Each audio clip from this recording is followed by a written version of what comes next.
So let me tell you something interesting about the business of making cakes. Behind the business of cake making is customers trying to mark down your prices, telling you how expensive you are, customers not turning up on time to pick up their cakes, even though a time has been discussed and agreed. For me, there's the occasional time when a customer doesn't turn up for their cake at all. And yes, that's true. It's happened to me before. And also a cake that I didn't take up a deposit for. Woke up at 5 a.m. to get the cake done, called the customer to let them know the cake was done, only to be told they had changed their mind. It's all nice and fun when the focus is on the mischief-making customer. But what happens if you, the cake maker, are your own troublemaker? Something happened this weekend and I'm here to tell you all about it.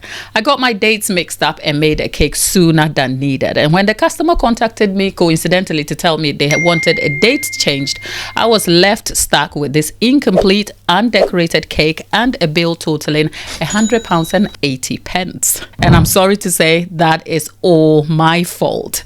I'm stuck with this now, but for your benefit, we'll be discussing the servings of this 10-inch heart-shaped cake and the total cost of time and ingredients that's gone into this cake. I'll be making this cake, which has become the subject of this discussion. So let's get to my work table and I'll tell you all about the troubles of my weekend and how I'm stuck with a cake I don't need. So I was contacted by a customer in August for a cake due this November. Granted, the customer was trying to stay prepared and planned in advance. At the time, I was in the middle of an emotionally draining experience that had left me unable to focus on my business, and I wasn't sure I wanted to take the cake order.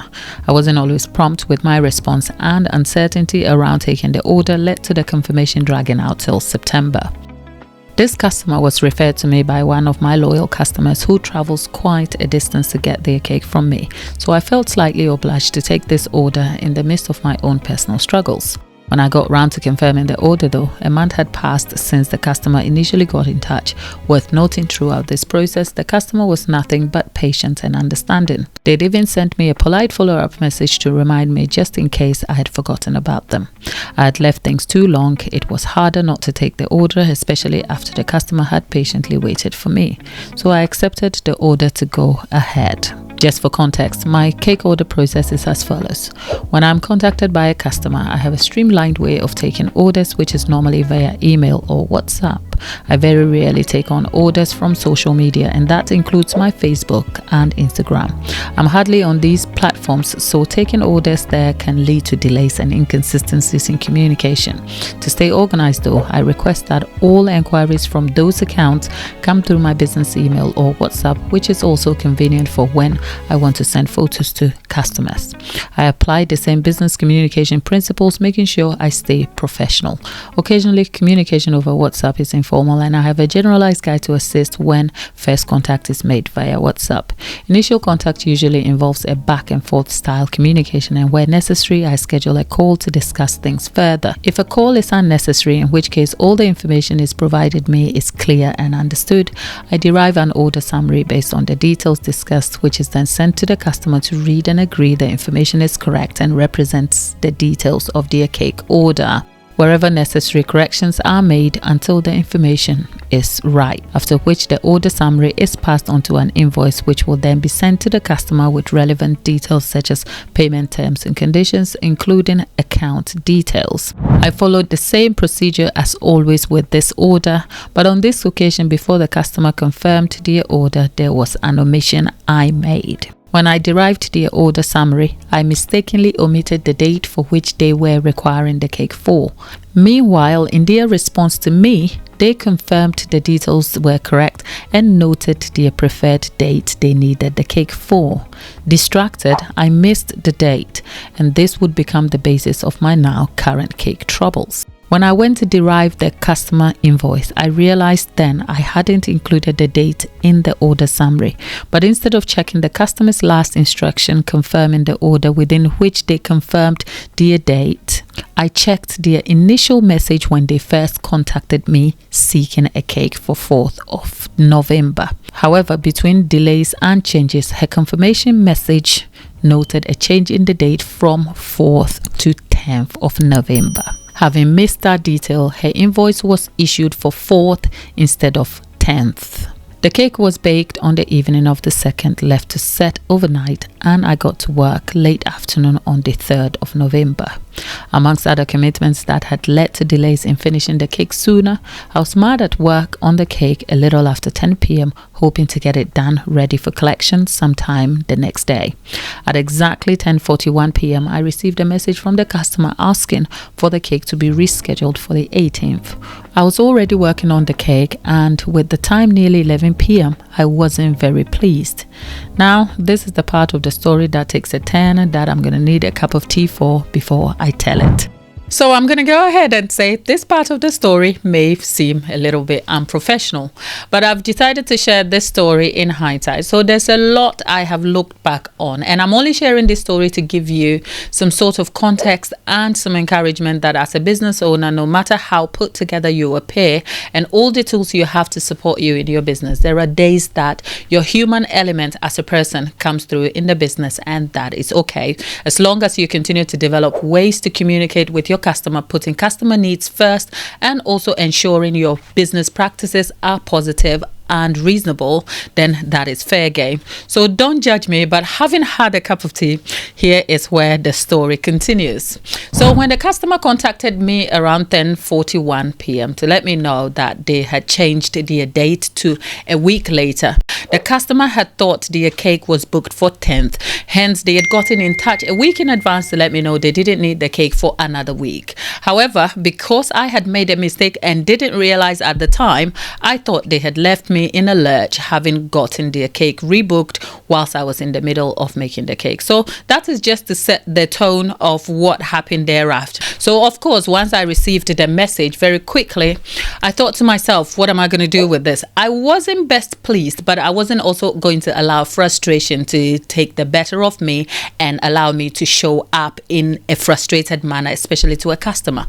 I have some rules in my business to guide me sometimes when I'm dealing with customer relations. So sometimes, for instance, if I have difficult issues to deal with a customer about concerning complaints or customer issues, depending on how much it is going to require of me, I take a break and I try not to respond when I am probably filled with negative emotions. Sometimes I take up to 24 hours so that I can show up as my best self to address the issue, so there is more clarity.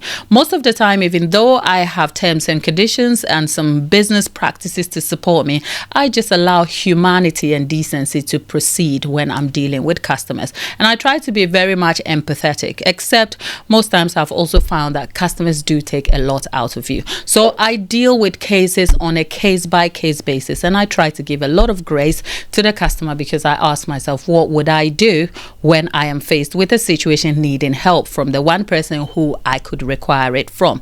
And that is what I try to bring to this particular case. So I was caught in a bit of a lurch on so many levels. I'll be telling you a little later. But then again, once I received the message, I thought the best help I could give myself right now is to go and ask for help from my helpful caking groups.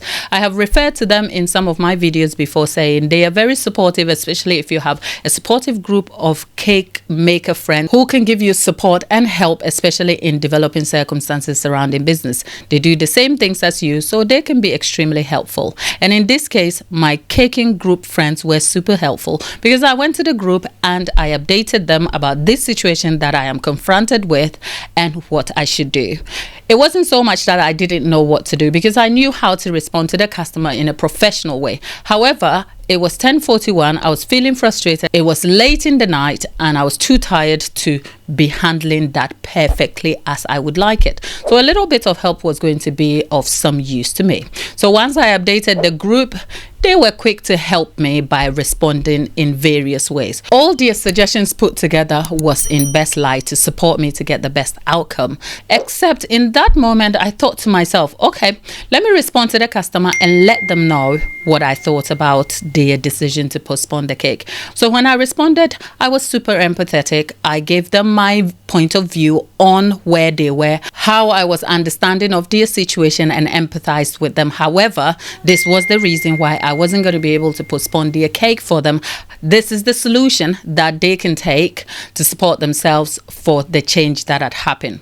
I think perhaps from the customer's point of view, being a little perplexed, confused, and probably frustrated also with me, they came back clearly stating how surprised they were that their cake had been made a week in advance. So I'm sitting here thinking, where did she get that from? I was quick to update the group chat to let them know this is what she said, and I don't know where she's getting this week from. Before I updated the group, I went back to responding to the customer, letting them know that the cake hadn't been made a week in advance. Now, looking back, I was like, that was a dumb thing to do, but I was also operating from a different point of view. So when I responded, I wasn't rude or anything, but I was very clear, trying to give them some clarity just in case there was some confusion. Well, clearly there was, and it was all my problem. When I responded to the customer, it wasn't long before my caking group colleagues noted the confusion in the dates and let me know that perhaps there might have been some confusion with the dates. So that was my light bulb moment, and I went straight into my email, pulled the invoice of the customer, highlighted their date, and sent it to them to confirm that just in case you thought your cake had been baked in advance, I am actually making your cake because the date is due tomorrow. Having sent them that, thinking I had clarified my position, it wasn't long before the customer hit me back with a clear message of their last instruction confirming the order to go ahead, but with a change of date. And at that point, I realized, oops, that was all my fault. I was quick though during the development to update my caking group chat to let them know what was happening. So in the end, I realized very quickly, perhaps a little down the line, I should say, that I was in the wrong after all. And oops, that was pie in my face moment. It wasn't as bad as I thought it would have been, but having updated my group chat to know your help is great, I'm grateful to have you, but this is my problem and I've just realized. I was quick to apologize to the customer, acknowledging my fault and thereby rescheduling their cake for their preferred days, and I hoped that had resolved the issue. And truly, I will be making their cake for the 18th. But for you, whilst I have a bill to pick up, time wasted, and a cake that I don't need, it has come helpful that I'm sharing this story to give you some sort of insight into the behind the scenes of running a business and how your human element can sometimes be the obstruction to the success of your business. I broke a few rules that I usually have in place for responding to a customer, as in I don't respond when I am a little tired or feeling frustrated or not going to show up as my best self. Having noted that though, I still managed to try and get myself some help so that I could show up and respond to the customer as professionally as I can do, and I believe I did that, and rescheduling the cake was the ultimate goal for the customer, which I believe I have done. So let's get back to my work table, get this cake done. Let's talk about the cost and most importantly the servings, so that if you're confronted with a 10-inch cake, you understand how many servings you can derive from it, and most importantly how much it will cost you to make this cake a 10-inch heart-shaped cake from bake time to crumb coat and first covering. I now have a cake which has cost me £100 80 in time and ingredients alone. The details are broken down in the description box with recipe details too. I'll be giving this cake away, but before I do so, let's see how many servings we can derive for a 10-inch 3-layered heart-shaped cake standing at 4.5 inches tall. This is a chocolate cake filled with French chocolate buttercream, crumb coated in the same buttercream and covered with Oreo American buttercream. For the price, I applied a national minimum wage of £10.42 for every hour of work from first contact through to bake session to this stage. The base price includes ingredients, materials, sundries, utilities, and please be advised, this is not the final price of the cake as the cake is incomplete and undecorated. Here's a quick summary of the ingredients, materials, and basic costs. Hopefully, the structure and cost breakdown should give you some ideas to work out your own pricing, and I have a similar video discussing a YouTube-themed cake linked up here for you.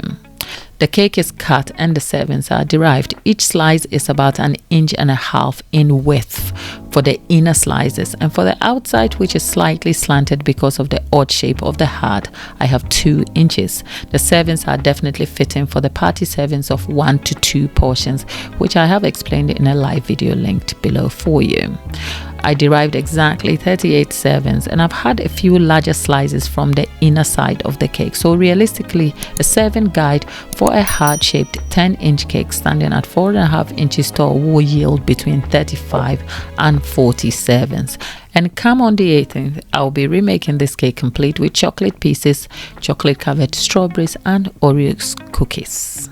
As far as this misunderstanding goes, I hope you learned something new to help you resolve your own business relation issues when they arise, or perhaps in your life after all. A big thank you to my caker friends on the Kesson Caker Facebook group who are always so supportive and helpful. Thank you for watching, and I'll see you in my next video.